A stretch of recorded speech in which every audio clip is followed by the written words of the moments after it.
नमस्कार दोस्तों, आज हम आपको एक ऐसी अनोखी, जादुई और दिल को छू लेने वाली कहानी सुनाने वाले हैं जो लालच, मोह और इंसानी कमजोरियों की गहरी सच्चाई को बेनकाब करती है।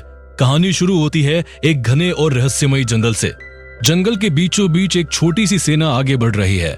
इन योद्धाओं के चेहरे पर थकान है, लेकिन आंखों में विजय की चमक था। सबसे आगे चल रहा है एक युवा योद्धा, उसका नाम है जी बारो। ये योद्धा किसी दूसरे राज्य पर हमला करने के बाद लौट रहे हैं।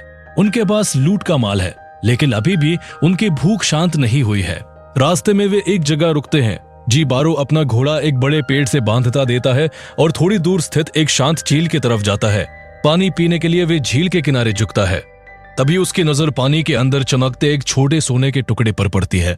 जी बारो हैरान रह जाता है। वह हाथ डालकर उस सोने को निकालने की कोशिश करता है, लेकिन जैसे ही वह उठने लगता है उसे अजीब सा एहसास होता है, जैसे कोई उसे घूर रहा हो। वह पीछे मुड़कर देखता है, लेकिन वहां कोई नहीं। जैसे ही जी बारो वहां से जाने लगता है, झील के गहरे पानी से एक आकृति बाहर निकलती है। वो आकृति है सायरन, एक खूबसूरत लेकिन खतरनाक गोल्डन लेडी। उसका पूरा शरीर शुद्ध 24 कैरेट सोने का बना हुआ है। हीरे मोती उसकी त्वचा पर इस तरह जड़े हुए हैं। उसके बाल पानी में लहराते हैं और उसकी आंखों में एक अजीब सी जादुई चमक है। सायरन पानी से बाहर आती है। वह एक अनोखा सम्मोहक डांस शुरू करती है। उसके हर मूवमेंट के साथ पानी की सतह पर सुनहरी लहरें उठती है। डांस खत्म होते ही वो जोर से चीखती है। उसकी चीख में जादू है। जंगल में छिपे बाकी सभी योद्धा उस आवाज की तरफ खींचे चले आते हैं। उनकी आंखों में सिर्फ एक ही चाहत है, सायरन को पाना। वे एक दूसरे से लड़ते हैं। जो बचते हैं वे झील में कूद पड़ते हैं। कुछ ही पलों में पूरा दल मर चुका होता है। अब बचा तो सिर्फ एक योद्धा, जी बारो। सायरन उसे देखकर फिर से जोर से चीखती है, लेकिन जी बारो पर उसकी जादुई आवाज का कोई असर नहीं होता। वो बिल्कुल नहीं हिलता। सायरन हैरान रह जाती है।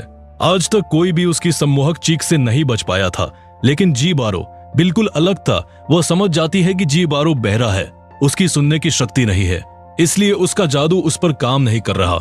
सायरन पानी में गायब हो जाती है, लेकिन कुछ पलों बाद फिर से अपना सिर बाहर निकालकर जी बारो को देखती रहती है। उसकी आंखों में अब डर नहीं बल्कि आकर्षण है। पहली बार कोई ऐसा इंसान मिला है जिस पर उसका जादू बेकार था। जी बारो डरा हुआ है। उसके सारे साथी मर चुके हैं। वह अपना घोड़ा लेकर तेजी से भागता है, लेकिन कुछ दूर जाकर एक पेड़ से टकरा जाता है और वही बेहोश हो जाता है। जब होश आता है तो शाम हो चुकी होती है। घोड़ा कहीं भाग जाता है। अब वो पैदल ही आगे बढ़ता है। रात होने तक वो बहुत थक जाता है। एक नदी के किनारे वो लेट जाता है। उसी रात सायरन पानी के रास्ते उस तक पहुंच जाती है। वो जी बारो के बहुत पास आकर बैठ जाती है। वो उसे जानना चाहती है, लेकिन जी बारो बहरा है, इसलिए उसे सायरन की मौजूदगी का अंदाजा भी नहीं होता। सायरन चुपचाप उसके पास ही सो जाती है। अगली सुबह जब जी बारो की आंख खुलती है तो वह हैरानी से देखता रह जाता है। उसके बिल्कुल पास ही एक सोने की परी लेटी हुई है। उसका पूरा शरीर चमक रहा है। हीरे मोती उसकी त्वचा पर इस तरह जड़े हैं कि देखने वाला आंखें नहीं हटा पाए। जी बारो उसे छूने की कोशिश करता है, लेकिन जैसे ही उसका हाथ सायरन की त्वचा पर पड़ता है, उसकी उंगलियां कट जाती है। खून बहने लगता है। सायरन की त्वचा सोने की है, तेज और कठोर। जी बारो को समझ आ जाता है कि ये दोनों अलग अलग दुनिया से है। फिर भी उसकी नजर सोने, हीरे और मोतियों पर अटक जाती है। लालच उसके मन के घर को कब्जा कर लेता है। वह सायरन का पीछा शुरू कर देता है। सायरन नदी में तैर रही होती है। वो बार बार डांस कर रही थी। नदी के किनारे पहुंचकर वह जी बारो को देखती है। उसकी आंखों में प्यार नहीं बल्कि गहरी लालसा है। दोनों एक दूसरे की तरफ बढ़ते हैं।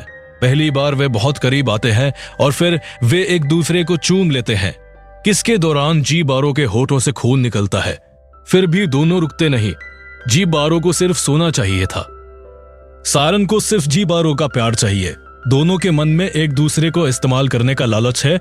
अचानक जी बारो सायरन पर हमला कर देता है। वह उसे बेहोश कर देता है। फिर वह उसकी सोने की जड़े हुए हीरे मोती को, हर एक ज्वेलरी को एक एक करके निकालने लगता है। सायरन चीखती है, दर्द से तड़पती है, लेकिन जी बारो को कोई फर्क नहीं पड़ता। वे बस लालच में डूबा हुआ है। जब सारा सोना निकाल लेता है तो वो सायरन के घायल शरीर को नदी में फेंक देता है। फिर वो भारी सोने का बोझ उठाकर भागने लगता है, लेकिन सोने का वजन बहुत ज्यादा है। वे बार बार रुकता है, थक जाता है, फिर भी लालच उसे आगे बढ़ने नहीं देता। इधर सायरन का घायल शरीर नदी में बहता हुआ अपने पुराने तालाब तक पहुंच जाता है। उसके शरीर से खून का एक सैलाब निकलता है जो पूरी नदी के किनारे पानी पीने बैठता है। पानी में सायरन का जादुई खून मिला हुआ है। जैसे ही वह पानी पीता है, एक अजीब सी चीज होती है। उसे पहली बार दुनिया की आवाजें सुनाई देती हैं। पहली बार उसकी बहरी दुनिया में आवाजें भर जाती है। वो हैरान रह जाता है, लेकिन फिर खुद को संभाल लेता है। दूसरी तरफ सायरन पानी से बाहर निकलती है। जब वह अपना शरीर देखती है तो उसका दिल टूट जाता है। उसका पूरा सोना, उसके सारे हीरे मोती जिस पर उसे गर्व था, सब कुछ छीन चुका है। वह समझ जाती है कि जी बारो ने कभी उसे प्यार नहीं किया। वो सिर्फ लालच के लिए उसके पास आया था। सायरन दर्द से चीख उठती है। उसकी चीख अब जी बारो तक पहुंचती है और अब जी बारो सुन सकता है। वो चीख सुनते ही अजीब सा व्यवहार करने लगता है। उसकी आंखों में वही सम्मोहन आ जाता है जो उसके बाकी साथियों में था। वह खुद को रोकने की कोशिश करता है, लेकिन नहीं रुक पाता। वो नाचता हुआ, घूमता हुआ सायरन की तरफ खिंचा चला जाता है और आखिरकार वो भी नदी में कूद पड़ता है।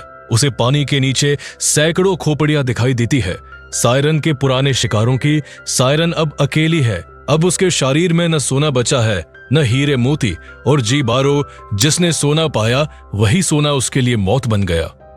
दोस्तों, ये कहानी भले ही एक छोटी एनिमेटेड फिल्म की लगती है, लेकिन इसके पीछे बहुत गहरी सच्चाई छिपी है। आज की दुनिया में भी हम सब एक दूसरे से जुड़े हुए हैं, लेकिन आखिर में हर लालच का अंत वही होता है।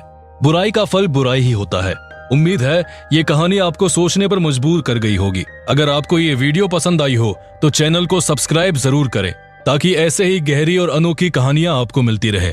अपना ख्याल रखें और अच्छे से अच्छे फैसले लें।